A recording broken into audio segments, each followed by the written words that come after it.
Hey there, everybody. Thanks for joining me for another one-man review. Today I'll be taking a look at the new season of Mini KUS, basically, and then along with it, the Baltics Comics Magazine number 49, and I think this is just pronounced Kush. I'm not I'm not sure what it is. Mini Kush series is a series of like little mini comics that are given to up-and-coming cartoonists, and then the anthology is pretty much like a collection of the same thing. These are released, I don't know, 3, 4 times a year. They'll have like a new season where you get 4 new mini Kush and then one of the S exclamation mark anthology. Then they'll kind of all come together. So I'll look at them all together. First up, we have Transgender Homebody by Nuka Horvat.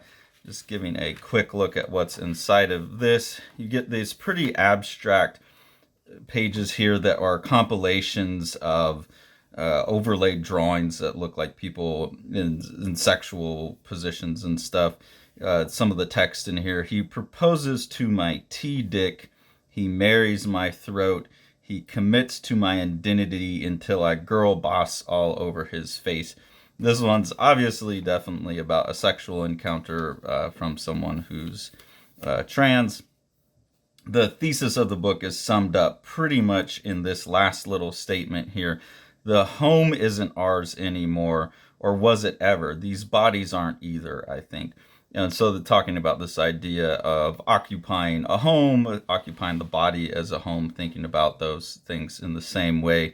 This is probably where I'm, skeptical about the just philosophy behind trans, is the idea that a body's just a home that assumes some kind of soul or some part of you that's separate from the body, and I just philosophically don't believe in that. I mean, go do whatever you want, be whoever you ever want to be what makes you happy, but that idea of like the body is just a home doesn't make any sense to me. Anyways, on to Anu Ambasna's DJ School. This is a funny one, a little short story about a person you see here. He wants to be a DJ really bad, but he's working as a chef, and he's like trying to scratch on the hot plates of the oven and playing with the buttons and the radio's on, and the boss comes in and is like, hey, quit fooling around. So he goes to DJ school and learns how to be a DJ. It's just the story of becoming a DJ. Some really fun like watercolor art in here. I especially like this piece here of the rave with all the lights going on and everything. So pretty funny little piece. And this is what's cool about the Mini Kush, is you're just getting a look at all of these artists that are trying out these different things. And it gives them a place to experiment, I think, as well. Someone who really has like a one-off little thing they want to try. This is a really great way to do it. This is The History of a Toss by Wang Pixin. This story is basically just an argument between two people at home. One of the characters comes in and throws the Yellow Pages book at the trash, and it kind of startles the other person, and then it opens up like a wound in their relationship that they argue about, and you get this repeat of the book being thrown in the trash every now and then. That is basically like this thing is still looming behind their conversation. Really like the cute little art style on this one. This one was pretty cool. I enjoyed that one a lot. The thing with the Mini Kush and the anthology, as always, I treat this series almost like an anthology where it's going to be hit or miss. Like things that I really like, someone else isn't going to like, and things that I don't, vice versa. So I always just order all of them because I just want to see. I just want to see what it is. So I don't expect to like everything. This one I particularly liked. This was my favorite one out of this batch. This is Link by Gary Colin. This is definitely more of a formalist book. It's a poetics of form type of thing where you have this main form here. It's not quite, I guess if you include this little piece here, it's a tessellation pattern. But you have this main shape here, and then there's just all of these different variations on the way that shape can be manipulated both internally and externally. So it's an exploration of form and shape. Then you also get like some words along with it, like "that's good," "go with the flow," and the words influence what's going on. Travel on a television, so it shows up as a television. So it's a bit like a poem. That's why I call it the poetics of form as well, because it's basically visual poetry in my mind, and that's how I look at these. It's formal play with the elements of art. So I really like this one. Gary Cullen is an artist that I'll definitely look up more and see what else is out there, because I would like to see this in an expanded form or see someone with this aesthetic try something different. That one was really exciting to me. And then this is issue number 49 of the anthology. I think it's pronounced Kush, but it's just this S with the exclamation point. I'm not sure, but these are Baltic comics. I think these are all printed in Latvia is where it's organized. This one here, each issue has a theme. The theme for this one is chaos. They always have a nice little opening statement. We're going through quite chaotic times right now, and no, we're not talking about geopolitical ones. For following those, you're better off just watching the news. We're talking about the personal chaos in our own lives, and it turns out we're not alone. Everybody loves, they cross it out, hates chaos. We attempted to put some order into it, and of course miserably failed, but in the following pages you can still get an overview of the beauty of chaos or not. So it's a look at a bunch of artists dealing with this topic. I'm not sure how they do it. I think maybe they have an open call. I'm not sure. I have to look into that more. I should submit something to this because I really like it, and it would be a good reason to experiment. Really excited. There's a piece in here by Michael Summer. You get a piece in here that I really like on the inside cover, and the cover here is by Noemi Vola. So just want to go through and show you one page from each artist. This is JP is the artist's name. Really kind of strange, cool piece where like there's this comic strip then being like morphed out, and then it will be shrunk down and put back there. There's like this kind of infinite regress type of imagery in there, and all these different comic strips. Just formally really cool. I also had to laugh at, there's a Jay Peterson book called Shut Up and Clean Your Room. So with his book, The Antidote to Chaos, that's a pretty obvious little joke to make there. I think a lot of people misunderstand a lot of what he said, but I also think from when I was first exposed to him in 2016 to now, he's gone further off the rails. But yeah, I understand why people over-exaggerate his position, especially these days. This is Carlina Marta Zivruble. Sorry, the artists come from all over the world, and I'm crap at pronouncing even my own last name, so I'm going to mess a lot of these up. Really, really like this one. It almost looks like a rebus. I'm not sure what it would be. High flake, high snow, high water. I wasn't able to translate this, but I like this sketchy style, particularly on this page with the graphics, some more experimental stuff. Noemi Vola. This one has this very airbrushed look to it, kind of fuzzy, like tattoos, bad tattoos that are out of focus or something. Really thought this was brutal here, though. Did you think I was an angel and that I would save you? I'm sorry, my wings are fake, like your blonde hair. So this one seems like a broken heart one, but I thought that was pretty brutal. 100% plastic. I think this artist's name is Zozusha. Xozusia. This one was very strange to me, kind of hard to read with all of these digital effects, but an interesting look. I had a hard time reading that one, though. This story is about some characters basically accidentally getting caught up in like a shootout at a store. This is by Mogorosi Mokshumi. Cool little like underground comic style. A cool little painted piece here by Georges Tatarkins, I believe is the artist's name. Really like the monochrome, really like this like silhouette of the skateboarding character. This piece is by Dzeldi Mirkalane. It seems this one was a little hard for me to understand, but it has this like jester monkey thing here clapping together. This was the page I liked out of this, the musicality of it, and the switching back between the black and white, between the beats of the cymbals clacking or not, and then just the intensity of that image. But another one where the comic didn't really add up to much for me. Really enjoyed the aesthetic of this piece by Ivo Piupo. this like dice kind of structure that's going on, talking about the unfoldings of reality are far beyond my understanding, constructions upon constructions. So all of this like diagrammatic stuff, like trying to represent some way of organizing the universe. I'm not sure if this is all just freestyled, if there's some system. Like some of it looks like some kind of game where you're like a tile-based game or dice or checkers, but I'm not sure what this is exactly referencing, if it's referencing anything. But the look of it is really interesting to me. Gina Winbrandt has a story that's about going into credit card debt, and there's a spot in here where she's talking about, but maybe I'll just get this credit card and I'll spend away because I'm like just one super successful comic away from being famous and rich. I thought that was pretty funny, but like the style, it looks like pencil drawings with watercolor over top of it. I definitely want to see more by Gina Winbrandt, especially if Gina is hoping to have the next successful comic. I'm assuming Gina's making more comics.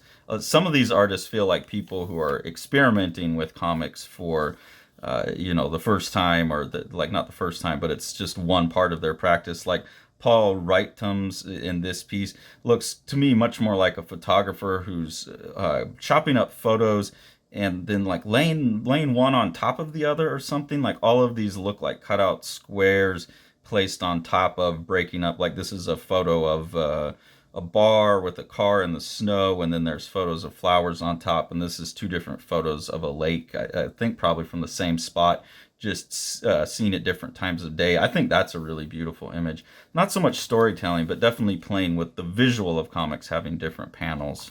A very strange upside down piece in here. I think that's purposeful. It's called It's Always About Sex, and like the joke is all about that, but I don't see anything where like the upside down. Maybe it's just an error in the printing file, but this is by Koenig Luke Q. So I'm not sure about the upside down. And then you have this series of these really cool looking illustrations by Oscar Pavlovskis.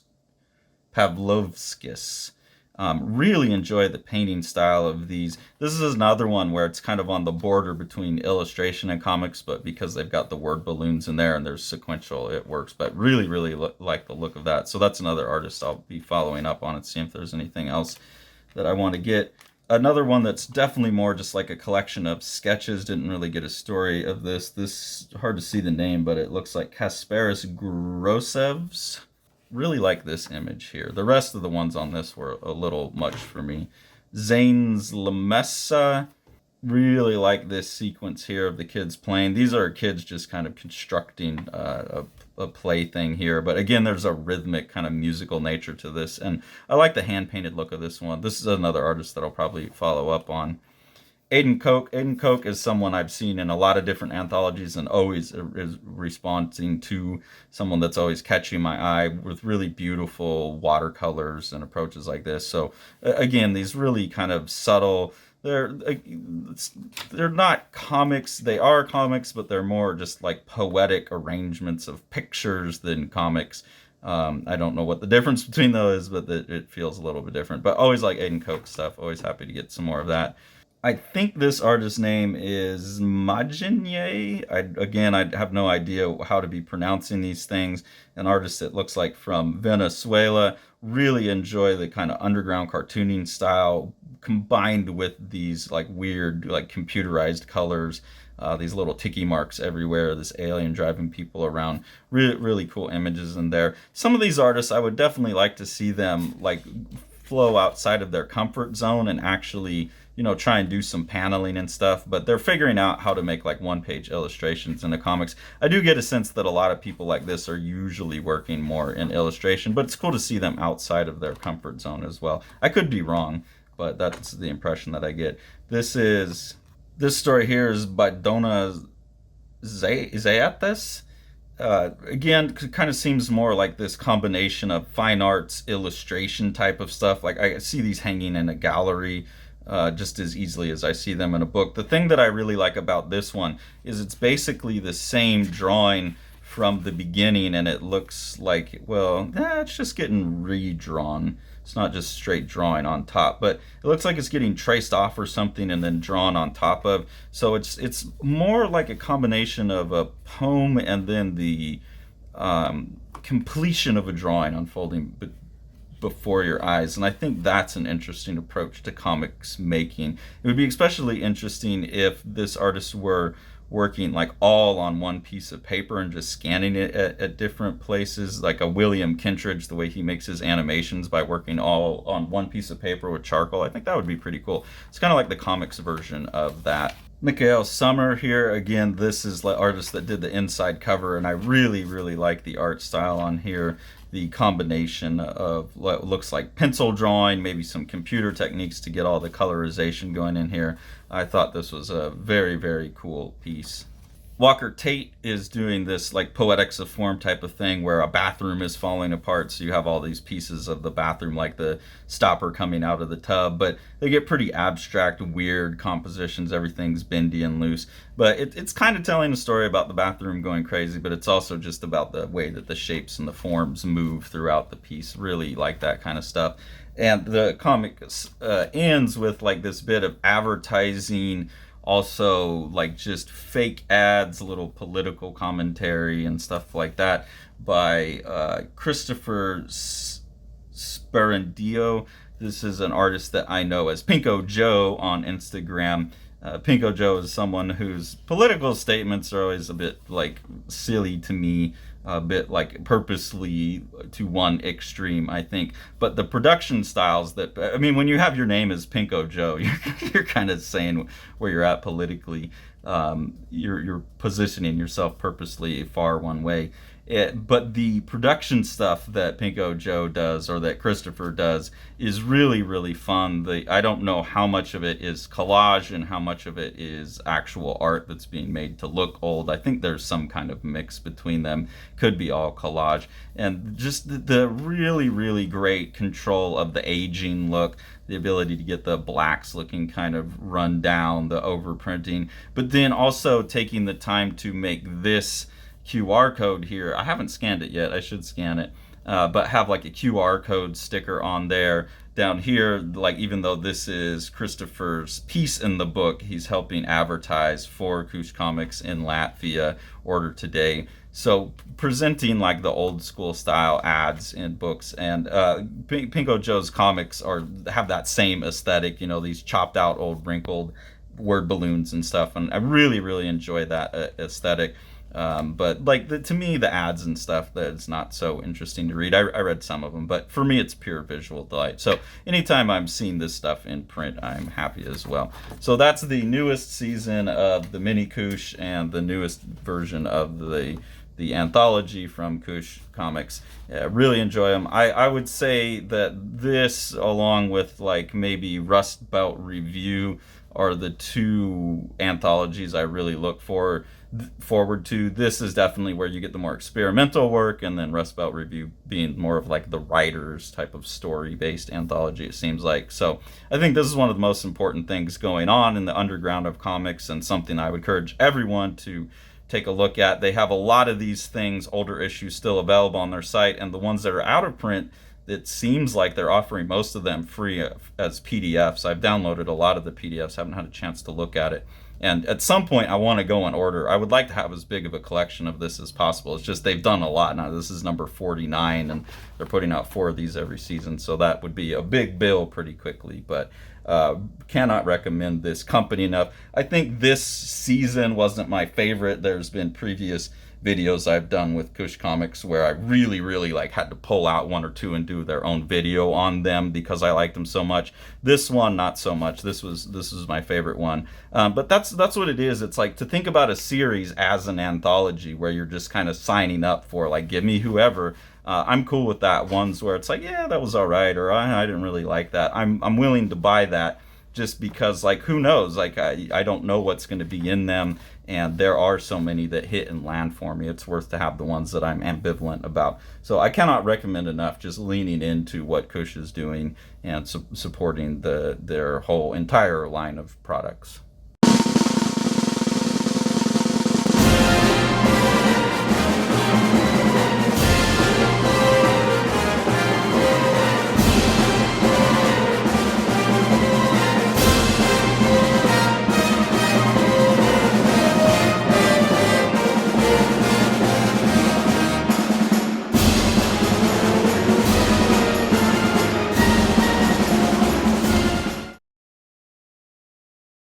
Make sure to like, smash that subscribe button, and ring that bell.